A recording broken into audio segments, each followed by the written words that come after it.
সৌমিত্র সুজাতার ছায়া এবার নদিয়ায়। মিঠুন চক্রবর্তীর হাত ধরে বিজেপিতে যোগদান করলেন তৃণমূল প্রার্থীর স্ত্রী। বিজেপি ছেড়ে তৃণমূলে আসা মুকুটমণি অধিকারীর স্ত্রী এবার বিজেপিতে। বধূ নির্যাতনের মামলা চলছে, একসঙ্গে থাকি না জানালেন তৃণমূল প্রার্থীর স্ত্রী স্বস্তিকা ভুবনেশ্বরী। একই কথা হলফনামাতেও জানিয়েছিলেন রানাঘাটের তৃণমূল প্রার্থী মুকুটমণি অধিকারী।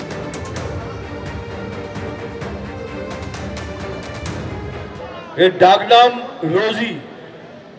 এই রোজি রাতে আমি বিজেপির স্বস্তিকা ভুবনেশ্বরীকে ফ্ল্যাগ তুলে দিলাম। একটু আগে শুনেছেন আমাদের অপোজিশনের যে ক্যান্ডিডেট আছে তার এখনো পর্যন্ত লিগালি স্ত্রী, তিনি বিজেপি জয়েন করলেন।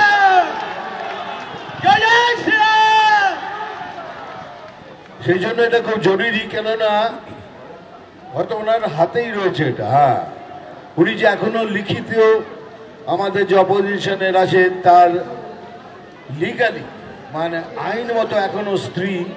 মুকুটমণি অধিকারীর লিগালি রেজিস্ট্রি করা ওয়াইফ আমি, স্বস্তিকা ভুবনেশ্বরী। ব্যাপারটা হচ্ছে গত বছর 28শে মে 2023 উনি আমাকে রেজিস্ট্রি করে বিয়ে করেছেন। সপরিবারে ওনারা বারংবার 14-15 বার আমার বাড়িতে আমার দরজায় এসেছেন এবং বিয়ের এই সমস্ত উৎসাহ, রেজিস্ট্রি বিয়ের সমস্ত উৎসাহ মুকুটমণি অধিকারীর নিজেরই ছিল, একদম নিজের থেকে। সেই সব সমস্ত অবভিয়াসলি এফআইআর, তারপরে ক্যালকাটা হাইকোর্টের মাধ্যমে রিট পিটিশনের চার্জশিট সব জাস্টিসরা জানে। ওনার পাঠানো টেক্সট মেসেজ, এবং আমি বিদেশে ছিলাম বাইরে, ওখানে বিদেশ থেকে আমি ডেনমার্কে ছিলাম, কোপেনহেগেনে।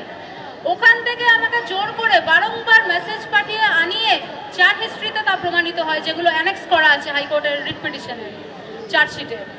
তো ব্যাপারটা হচ্ছে যে আমাকে জোর করে আনিয়ে ওনারাই আমার দরজায় বারংবার আসে এই বিয়েটা করার জন্য। উনি বিয়ের ব্যাপারে মানে মুকুটমণি অধিকারীরই মারাত্মক উৎসাহ ছিল এবং ওনার পরিবারের।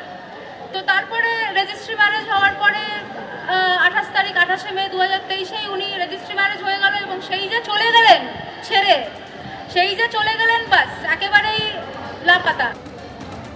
মুকুটমণি অধিকারীর স্ত্রী তিনি বিজেপিতে যোগ দিলেন। এ প্রসঙ্গে রানাঘাটের তৃণমূল প্রার্থী মুকুটমণি অধিকারী, তার সঙ্গে ফোনে যোগাযোগ করার চেষ্টা করা হলেও তার সঙ্গে যোগাযোগ করা যায়নি, তার প্রতিক্রিয়া মেলেনি।